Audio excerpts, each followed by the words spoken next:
Welcome back to the Sniper 2.0. We are working on precision this week, week 2, and we're going to jump into 3 major things. The big 3 of precision. What are the 3 biggest pieces of your shot that is going to make you more precise, help you make more shots, and make them from deeper range? The order of operations, being a shooter first and knowing what comes next as options. And then finally, simplifying decisions. We'll get into one of my favorite quotes from Kobe Bryant about how he thought about decision making and simplifying decisions. The big 3 of precision. We're going to take one piece of your shot and one player example of each.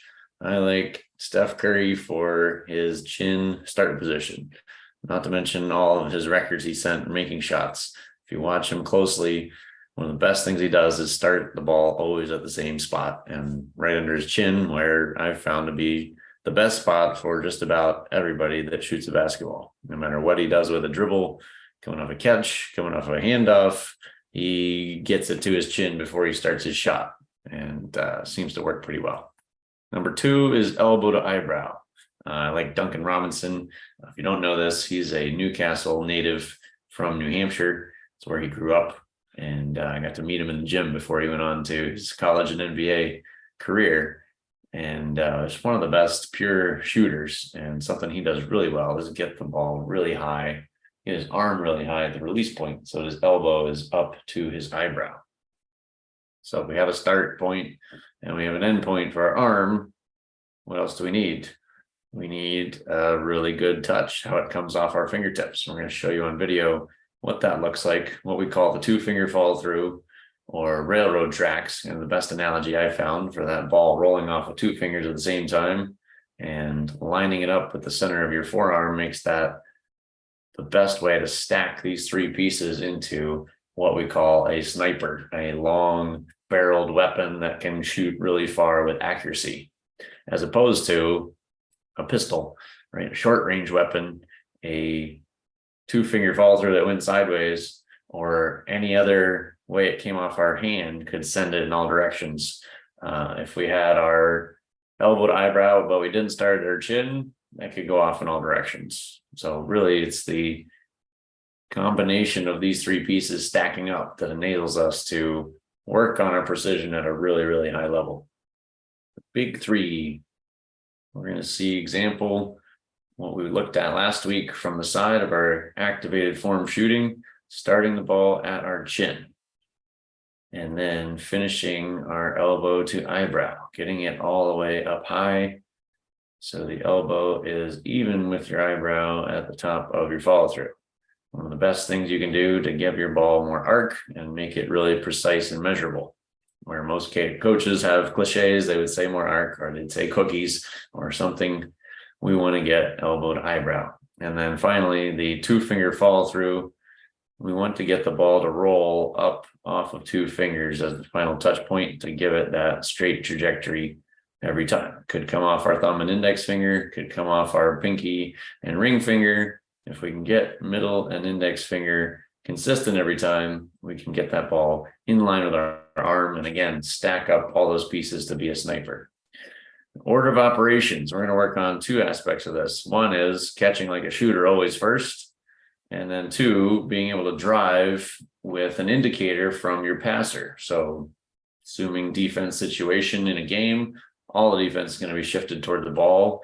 We know by default there's going to be more space away from the pass than there is toward the pass. So driving when we need to driving away from the pass makes that a lot simpler to keep track of. We always catch like a shooter, we're ready to fire a shot if we're open, and we know which way we're going to drive before we catch it based on where the pass came from. We can create a really big advantage very quickly by always driving away from the pass. And again, always shooting first. Our order of operations is to catch always like a shooter, shoot it always when open, and drive it only if you're not open. It makes that a lot easier to make decisions confidently and to make them quickly under pressure in a game as you get good at that. So what should come first, the shot or the drive? It's a pretty good question. If you think about what your body position looks like, it's very telling. If you look to drive first every time, you're going to find yourself kind of leaning forward in a lunge position with that dominant leg ready to go. And if you find yourself open to shoot, you're going to have to backpedal, or you might even stumble forward and travel in order to get balance enough to jump into a shot. So shooting first becomes very important because you can catch on balance ready to shoot, and you can still attack effectively from that position. So they're not equal. The shot needs to come first. Drive away from the pass, what we just demonstrated on the video with footwork wise, we want to always drive away from the pass because we know there's going to be space to attack. The last part is simplifying decisions. Knowing what our move is before our counter move is essential to making decisions simply, and then by being simple, quickly. If we are confused about which is which, a lot of players will shoot a 3 dribble crossover pull up as their primary move, but they miss 3 opportunities to get a layup in between there because the pull up is actually a counter move. We want to be shooting the 3-point shot as a move, driving to the basket only if we're not open as a counter move. And then if we're on our way to drive and we can get to a layup, then a pull up becomes another counter move. One of the favorite quotes I have that I ever heard was from Kobe Bryant. He said, "I only have 2 moves. I go right and I go left. The rest is up to the defense." And that really gives it to you in a nutshell, what we're talking about.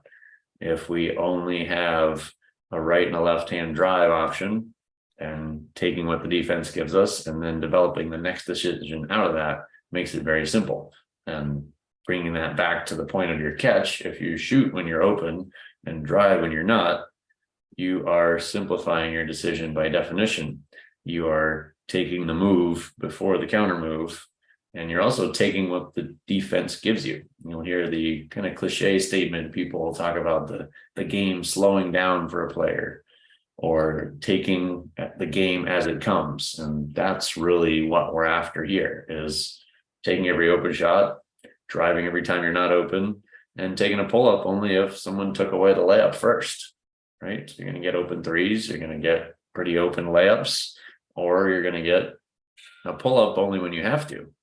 And if you can develop your decision-making framework based on your ability to shoot and your footwork being ready to shoot and being able to drive out of that catch when you caught it as a shooter, then all of this starts to work really, really well. And you find yourself exploiting whatever the defense does. You can find a way to score or create an advantage for a teammate that can score. And that's where basketball becomes really fun. And I think a lot of this ties back to having power and now having precision in our shot. If we can make more shots, then the world opens up and we can do a lot of damage to the other team by having a lot of offensive power underneath us. And now let's see this live with closeout decisions. This is simply deciding between shot and drive. We're demonstrating here with our realistic, just to exaggerate the closeout. Hand is down, shot. Hand is up, equals drive. And again, we're reading the direction of that defender. If they come from our left, we're driving right. If they come from our right, we're driving left. And if they overplay here on the drive, then we're gathering to shoot a pull-up as our counter move. So again, summarize the big 3 of precision, starting over the chin, getting elbow to eyebrow, finishing with our 2-finger follow through. The order of operations, knowing shot should come first and drive second, and then simplifying decisions by simply thinking about it as a move and counter move pair. If the shot is the move, the drive is the counter move.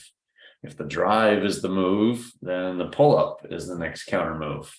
And you can follow that chain to a step back and a step back re-attack and a step back re-attack drive and step back re-attack pull-up, right? You can take that like you would see Kobe Bryant chain together multiple different combination moves, but all the time he was just taking the move and seeing what defense did with it.